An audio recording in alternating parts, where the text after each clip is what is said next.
في وسط الملعب المنتخب البحريني، السقوط والمطالبه بخطا، حكم اللقاء لا يشير لخطا في الكره الماضيه، بينما هنا طبعا لاعب المنتخب البحريني هل كان متعمدا. هنا لاعب المنتخب الامريكي. الامور تتوتر في هذه اللحظات، الامور تتوتر في هذه اللحظات بين لاعبي المنتخبين. أنا أتمنى أن تصل الأمور إلى هذا الأمر، ولكن لاعب المنتخب البحريني أخطأ في الكرة الأولى.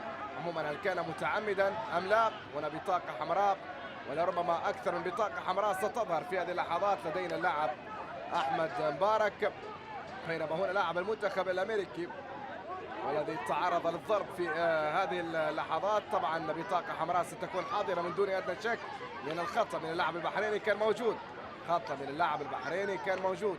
عموما الآن يتدخل المدرب السيد عبد العزيز عبده وكذلك مدرب المنتخب.